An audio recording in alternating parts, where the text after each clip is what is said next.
The main reason why I was getting hired competing against the established realtors was because I understood the visions of the city and I was able to not only sell the house, but I was able to sell the neighborhoods. I was able to tell prospective purchasers and agents all the amenities that were coming in, where the retail opportunities were going to be, the vision of the city, which is actually more important than the actual house.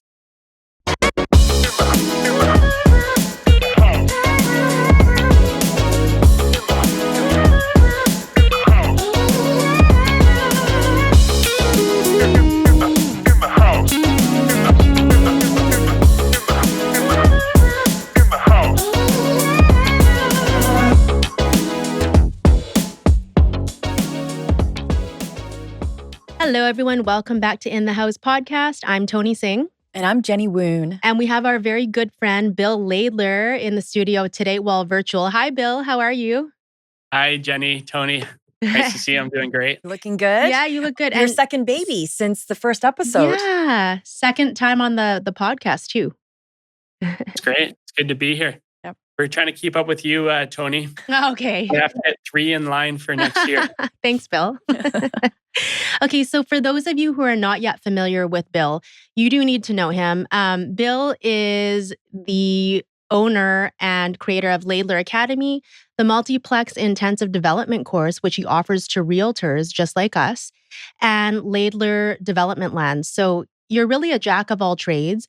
You're operating at a very high level, and you're creating and providing value to agents in the Metro Vancouver, Fraser Valley region.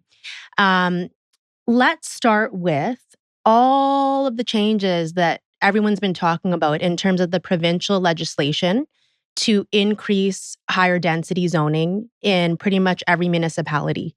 Do you want to kick us off, Jenny? Yeah. Well, what have you seen so far in terms of just maybe going through from west to east in terms of the mandates allowing more middle housing?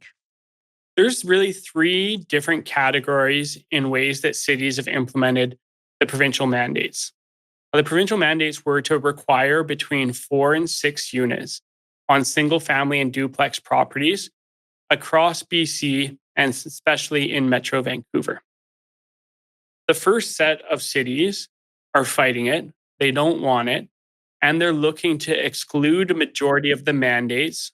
For example, on the North Shore, where they're submitting that because they already had single family houses with basement suites and accessory detached dwellings, that they already allowed 3 units. So it's not a single family or duplex property, and they're completely excluded from these mandates.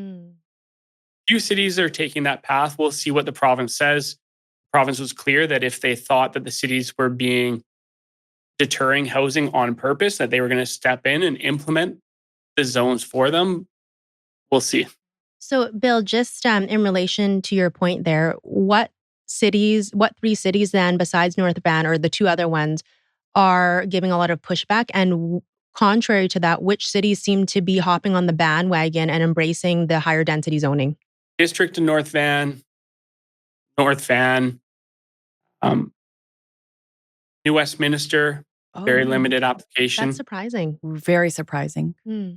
New Westminster did say that they were going to take this as a 2-phase approach, where they were doing this first phase to meet the deadlines, and then they're going to explore adding more creativity in the future. But currently, those are some of the most limiting cities.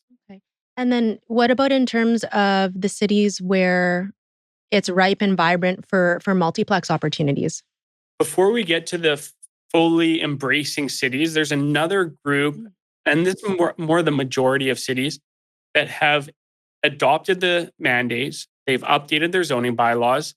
You can build 4 to 6 units on the majority of the single family properties, but they're restricting each development to 2 property PIDs. Essentially, it's a duplex with a basement suite on each side, which gets to the 4 units, but you can only sell them as 2 legal properties. So like Surrey or something is doing that, right?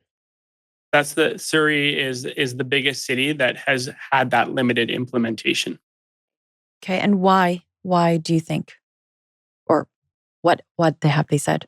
It is consistent across all cities that they feel like this is rushed. that they don't want to implement something without proper planning, including looking at the offsite infrastructure, the impacts on amenities, and all the traditional planning processes that our cities are used to going through for 3, 4, 5 years.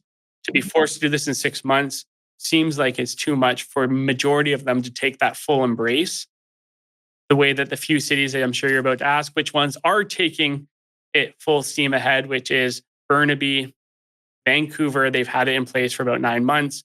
And then Squamish is next in line, the third largest adopter. That's really interesting. Squamish is such a great location too. Absolutely. Bill, do you expect that builders and developers will be actively buying land for these projects today? Definitely. But not in every city. So on the North Shore, there's very limited purchasing or demand for these types of properties because it's such limited in scope and so much uncertainty in the process. In Surrey and some of those middle duplex, it is not a big enough incentive to cover all of the costs that come along with these developments, which is significant city fees and offsite servicing. So it's really the cities that are allowing the developer to stratify each individual unit, sell the 4 homes or the 6 homes as standalone townhomes, 3 bedrooms, front door, garage, backyard. The traditional townhouse style is where we see the developers moving to. And in the larger price point markets, especially Vancouver and Burnaby. So, out of curiosity, the number of builders that are that are actually specializing in this market. So, I typically work with Tony and Bill know with really large developers who are buying master plan communities. They're building, 300 units, 60 to 500 units typically. But in something like this, 4 to 6, who's actually the builders? Like, have they been building for many years, or are they new builders that are coming in and trying to profit from this new concept?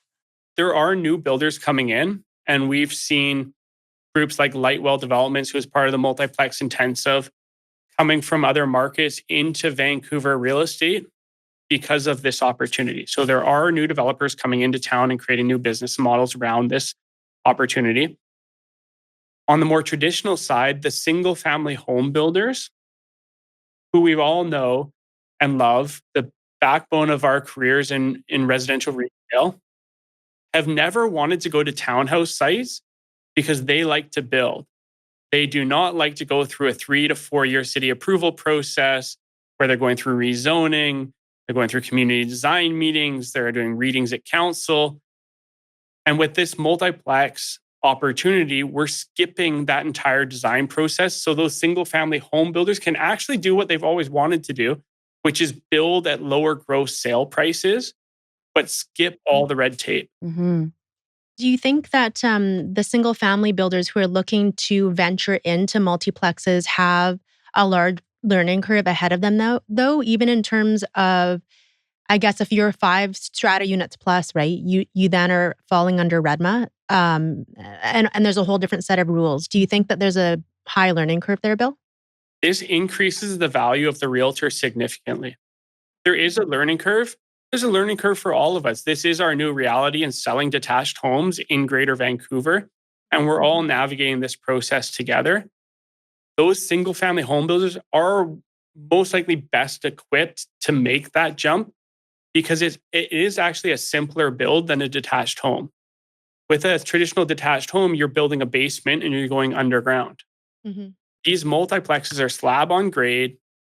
Their garage is on the ground floor and 2 stories of living space above. They're the most simple build to construct. And the single family home builders will have no problems moving into this marketplace.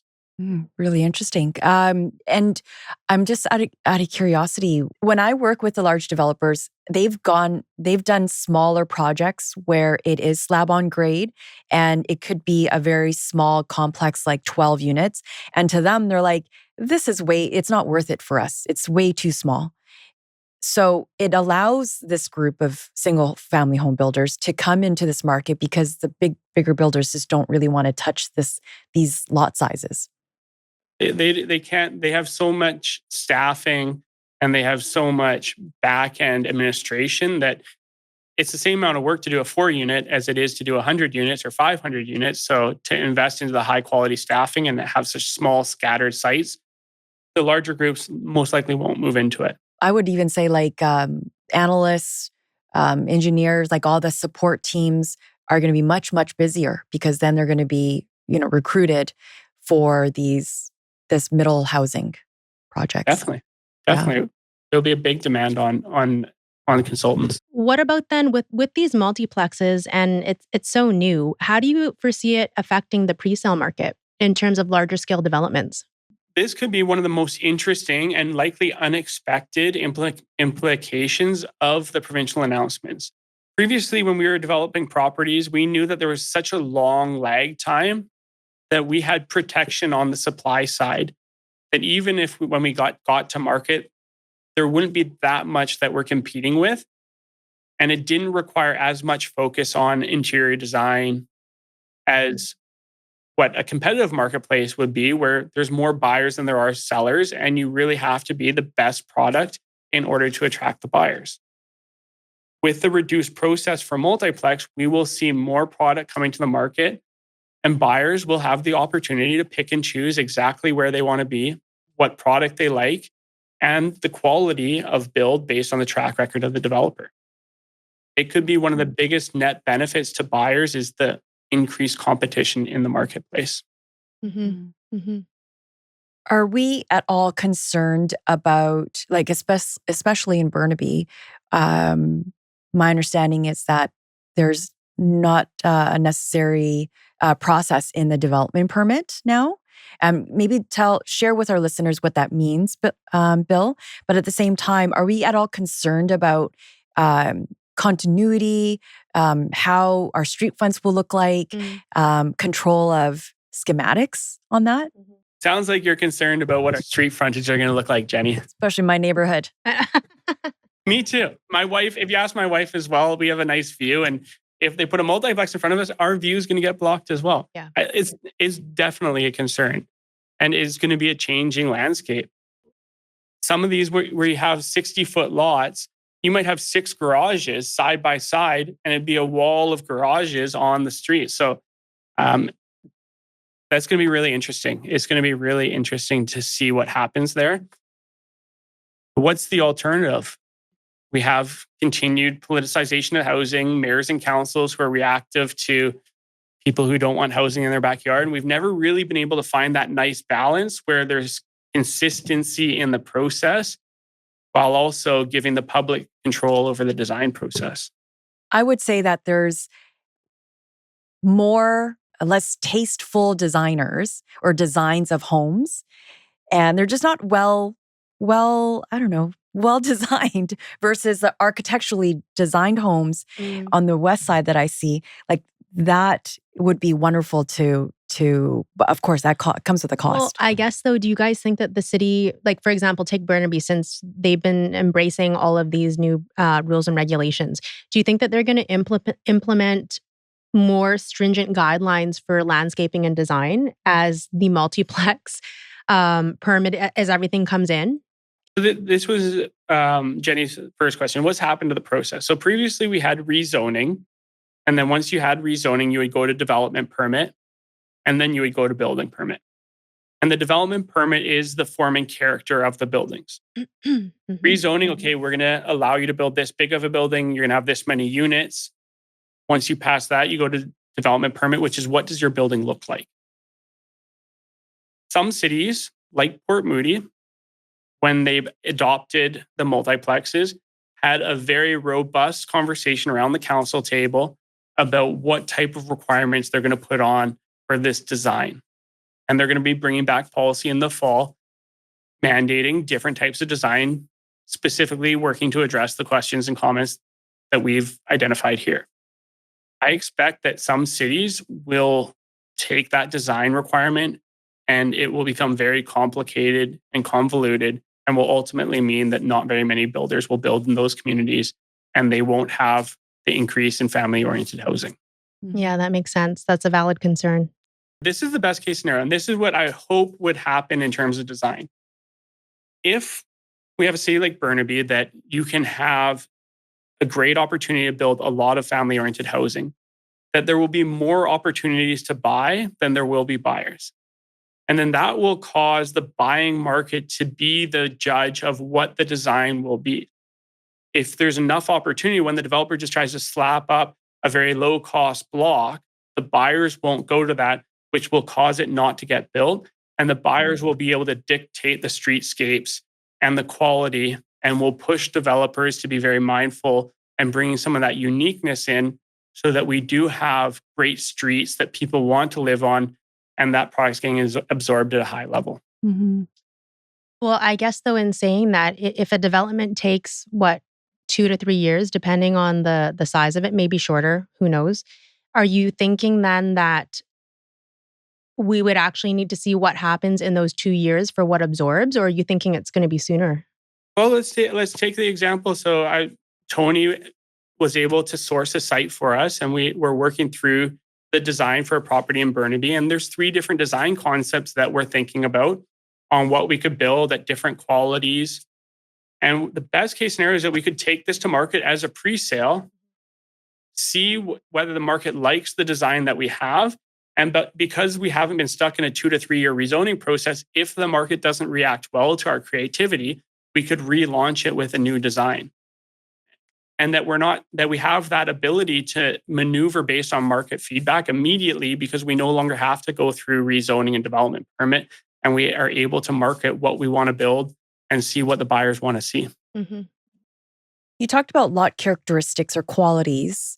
And what are you looking for, Bill, in a lot before putting the offer in? So there's the most important due diligence check is the exclusions, and to confirm that it's a developable piece of land.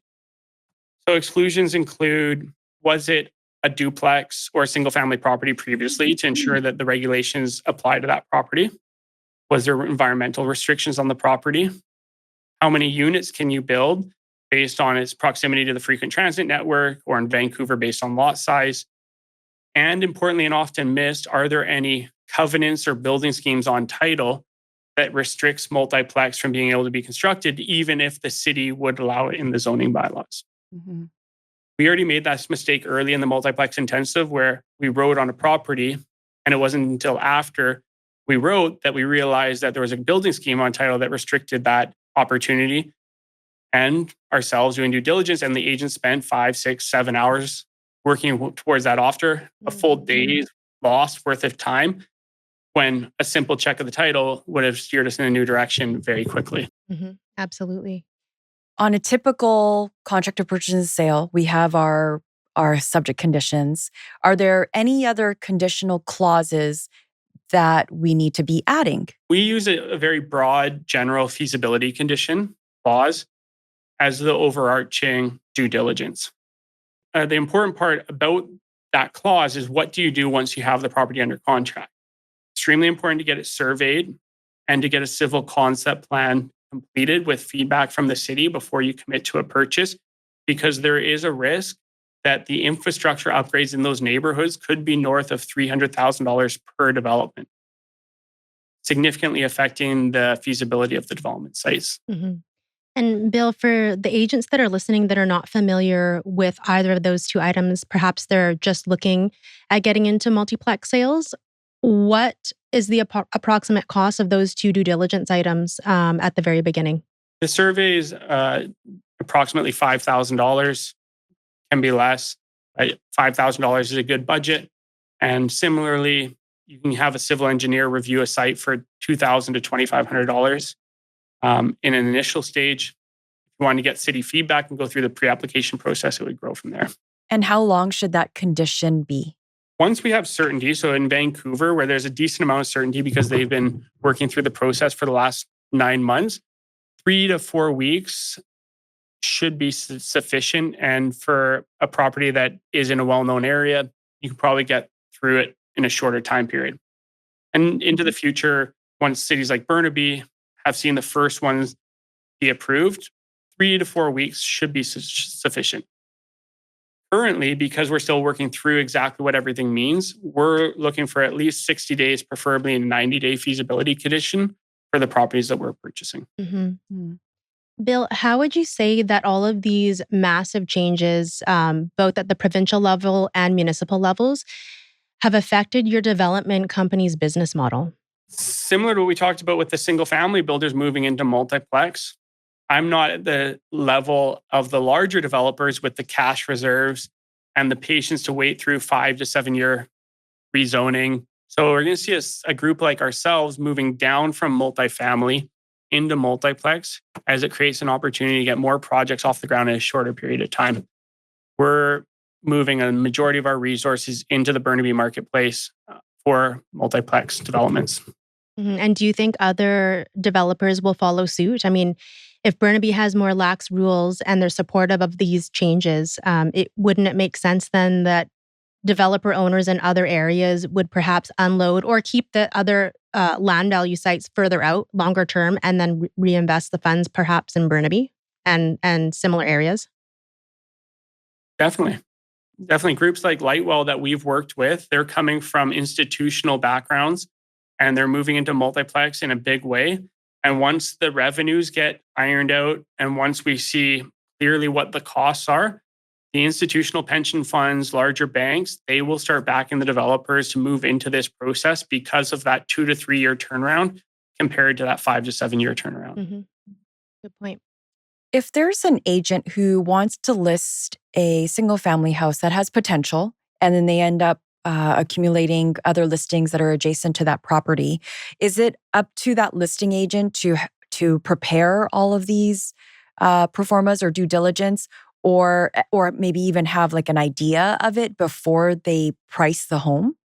Well, definitely. The more that the real estate agent knows about commercial real estate, essentially the residual land value pro forma, estimating revenues, hard costs, soft costs, offsite finance, offsite servicing, and financing, the better advice they're going to give to their clients. Mm-hmm.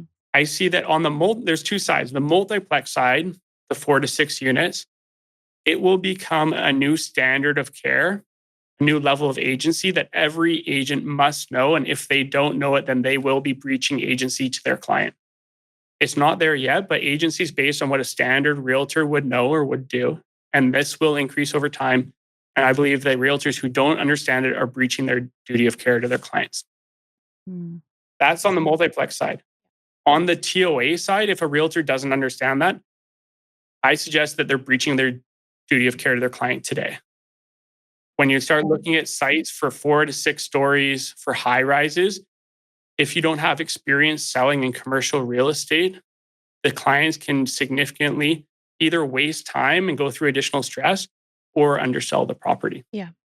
You're so right. And I'm thinking that perhaps the real estate board is putting together some courses. They have a basic land assembly course, but I've taken it in the past and it's really, really basic.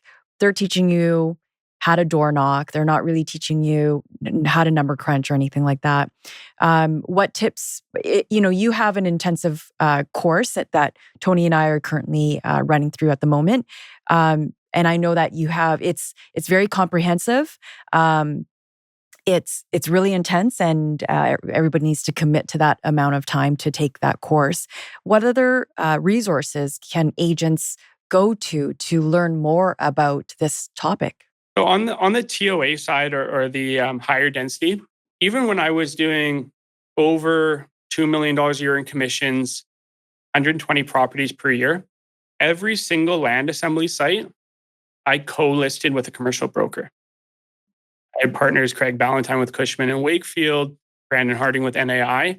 I would not take on those sites myself, being in a residential brokerage, knowing the importance that it was to a client. I developed those relationships with commercial brokers who are well suited to take care of those property sales. So there's a lot of value for residential realtors to find opportunities, to connect with the sellers, to bring in the commercial brokers, and they can earn 50% of the fee in most cases. But having those commercial brokers leverage their experience and their support networks is critically important on the TOAs. Mm-hmm. Absolutely. Okay. So co-list and piggyback off of their knowledge, essentially. Yeah, definitely. You're gonna share 50% of the commission to a buyer's agent anyways, and typically the commercial brokers are the ones who bring the buyers in. So you're gonna be splitting the full fee 50-50 You just bring in the commercial broker on the listing side. But I think there's two really important things with that. So on one hand, it's the ability to split the commission so you're getting paid. On the other hand, there are the intangibles about learning the process truly so that you're well equipped to deal with long-term clients on the commercial side in the future. And I think us as realtors, sometimes we forget that it's the longer-term vision that you have to focus on as well that's going to really serve your clients and your business. 100% agree. So, Bill, Jenny and I are finding your Multiplex Intensive Development Course highly valuable. What can our listeners do if they're interested in either, I guess, learning more about it or entering your program? And also, what should they do if they're wanting to determine development potential even of their own properties? Like, I'm assuming that it starts with the education. What would your first two recommendations be?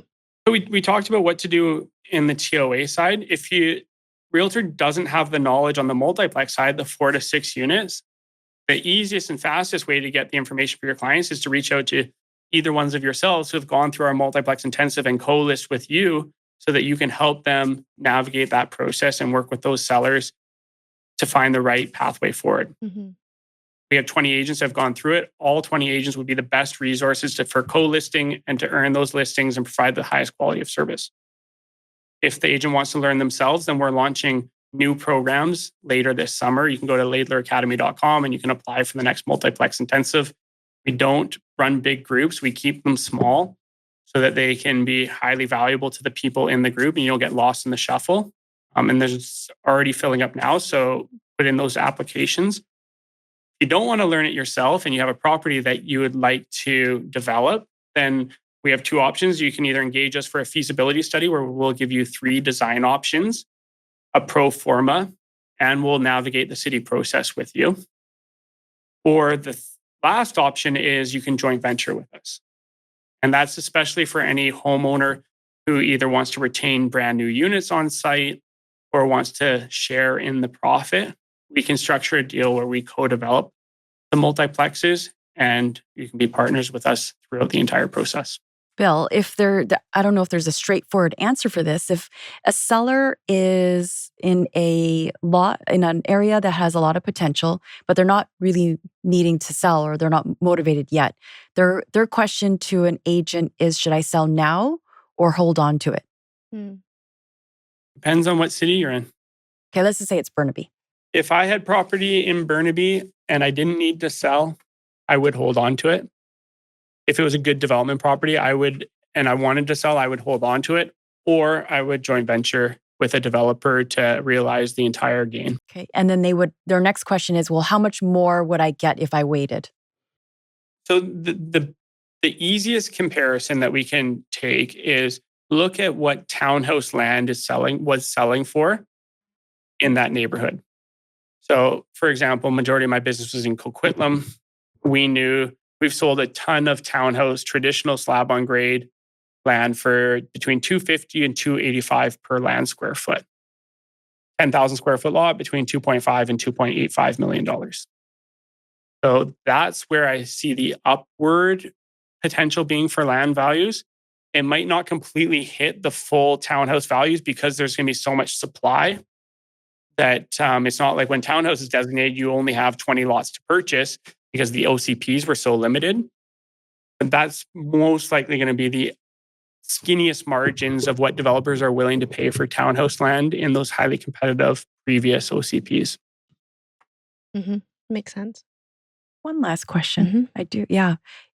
I guess if you're selling, I know the answer, but I'm just wondering what have you been telling your students on how to price or commit what their commission would be if it was in a situation like this? Are you charging a little bit more than selling like a single family home because it's just got that much more complicated?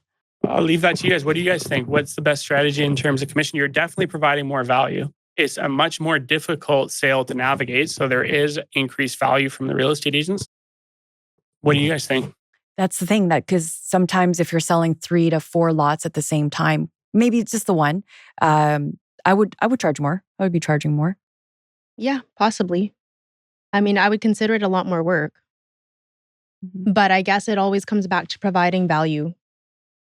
right? So I think that, I think it's possible. I don't know. I'll give you, this happened a few times in my sales career, and I thought it was very smart of the seller on these types of development deals. The sellers would commit the 3% standard commission up until where they thought their residential value was. And then they offered us 10% on every $100,000 over a specified amount. That's a great sliding scale. And it worked. On that back end, there's complete alignment to go after an extra 20, 30, 40, $100,000, $200,000 opportunity with that share between the homeowner and realtor. It's a good idea too, because it definitely creates a partnership, right? And there's incentive for both sides. Definitely. Yeah. And the seller came up with that. The seller offered me that. They said, I will take 2.5 million, but if you get me $2.8 million, I'll give you an extra 30 grand. I'm going to use that on regular listings right now. Right? If they're arguing that if they want to list higher. You got to be careful which listings you take right now. Bill, we've talked about a lot of things today. You're one of the most knowledgeable people when it comes to multiplex because you've devoted so much time and energy into learning what's happening with the zoning in each of the cities. Is there anything else that you'd like to leave our listeners with that we haven't touched on that you think would be pertinent to mention before we go into the rapid fire questions? Beyond the development pro forma, the most important concepts to really understand is the development process. What is rezoning? What is an official community plan? What is a development permit? What's a minor development permit? When do you have to have a council-approved development permit? How do building permits get approved? The process, understanding the process will help you guide clients to the right opportunities. You just mentioned a whole ton of things that most people have no idea about. Where's the fastest way to find that information? It's in one of your courses, yes? Join the Multiplex Intensive. The next programs are going to be 4 weeks with recorded materials between weeks. It will be the fastest way to get the knowledge. And in the next 3 to 6 months is when the information lag will be. The next 3 to 6 months is the opportunity. If you're looking to purchase next year, the institutional groups will already be in the marketplace. The land lifts will happen and you'll have missed the boat. It's this next 3 to 6 month period where a majority of the value will be. I loved one of the guests. I forgot his name. My apologies. He said to show up to council meeting. Gary Pooney. Yeah, Gary, he mentioned it. To show up to council meetings because you can learn a lot from both sides. From 3 sides. It's the developer, the public, and hearing the council members. And sometimes you may get an array of perspectives. Great advice. Even when I was 26 years old and I was selling over 100 homes per year in Port Moody with no real estate experience, the main reason why I was getting hired competing against the established realtors was because I understood the visions of the city and I was able to not only sell the house, but I was able to sell the neighborhoods. I was able to tell prospective purchasers and agents all the amenities that were coming in, where the retail opportunities were going to be, the vision of the city, which is actually more important than the actual house. The buyers are moving to the city first, and to be able to bring those buyers into Port Moody created a significant amount of value and was one of the main reasons why the sellers were hiring me with less experience. Great tip, Bill. Yeah. So we have 5 rapid fire questions we want to ask you. And I'm going to start off with 3 words to best describe yourself. Committed, persistent, and caring. What's the first thing you do when you wake up in the morning? Put on my Nespresso and have a shower. One piece of advice for creating an optimal schedule for success. Show up at the office at the same time every day, no excuses. With the You tie. sound like Sydney. Sydney said something like that. Maybe that's where he learned it from. Okay, what's next for Laidler programs and also on the Laidler development side? We really see the Multiplex Intensive as more than a training course. We see this as an ability to create great partnerships with great agents in our communities. It's almost half the agents in the Multiplex Intensive have now done a deal with either myself, one of our developer clients, or building clients that we've introduced them to. And we see a strong realtor as being the most beneficial relationship to our development company into the future. You guys have the relationships with the local community. You understand your cities. And as we look to grow, we'll be able to leverage those partnerships together in a variety of different ways. Really excited about working with the high quality realtors that are coming into the program. On the development side, we're moving in a big way into the multiplex. And I'm especially excited about some of the creativity that this is creating. We have the property on Broadway that we've acquired, and we're looking at a number of different development options, including a large amenity space, a rancher community, a modular site plan. It's pretty exciting, the creativity that we're seeing, and I'm really excited to find that model that we want to specialize in and continue to roll that through the community time and time again in a creative and quality way. And you're building a seniors community as well. Definitely. Please share. It's a 200-unit care home in Port Moody. It'll be the first private care home in Port Moody. We're going for public hearing at the end of July. It's another example of a 4-year permitting process to get to this point. And like the first 2 years, you're excited as a developer. But once you start getting to year 3 and 4 and you're still dragging through the city, it becomes a pretty tough mental battle. So I love the vision. I'm excited about the vision, but as I just can't go through 4 years to do it again. So this will likely be the last seniors home that we bring forward because of that frustrating process. Port Moody needs that though. It's definitely missing. So good on you for sticking with it. We are really excited. And if we get some positive news at the end of this month, I'm sure that energy and excitement will come back. What does it mean to you? Like, why did you acquire that land and have this vision? What's your connection to that? So it's a care home, but we also have 2 specialized dementia dementia care floors. And my grandmother went through dementia, and it was taxing on our family. It was tough, and for anybody who has a loved one that is experiencing dementia, it is difficult to navigate. If we had a care home in Port Moody or closer to home, she probably would have came to Port Moody.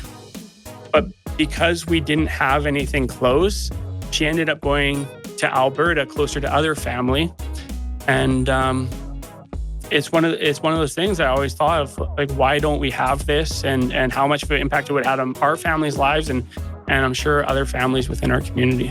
Actually, Bill, my grandmother had dementia as well, and she was on the island in a care home, so we couldn't visit her that often. So the proximity to family is really important. We have one final question though, because I'm curious about this. It's the last rapid fire question, but I want to know how you balance all of these entrepreneurial endeavors and spend time with family. Because literally, you give a response pretty quickly all day long. Yeah. So how are you balancing your family time? I'm at the office every day at 5 o'clock. I'm out of the office almost every day at 3 p.m. So I have 3 p.m. to bedtime, Monday to Friday, to be with my wife and 2 kids. Mm-hmm. And my phone is on silent. I haven't had my ringer on for 4 years. So I do miss a bunch of calls, but I'm, as you know, very responsive on WhatsApp. If I get messages, I'll get back to people as soon as I can. And that's in between family time while I'm at home. I'm balancing both the emails and WhatsApps while being with my family. It's usually just the realtors that are reaching out, because if he's moving now, shifting into development, no one's working past 3-4 o'clock, especially the city. It's just, but this is an exciting time. So we've acquired a number of properties. We're moving into multiplex in a big way. So it's been more taxing later into the evening, but my wife's excited. We're excited with our family, and it won't be forever, but we're going to work with this opportunity for as long as it's beneficial and provide some really great homes for people. Awesome. Thank you for including us in this journey of yours, and so much new development happening. We're so excited to see all of this and to be able to learn from you. Thank you so much for sharing your knowledge. Thank you for believing in the company, being the first movers. Tony was the first one, said I'm in, and it means a lot to me I'm going too. to take the credit though, Thank because you. I introduced. No, you didn't. I actually reached out to Bill before you had him on the podcast. Oh, but really? Okay. All right. It's been great. Thank you. Amazing. Okay. Thanks, for Bill. coming on today, Bill. All right. We'll see you guys soon.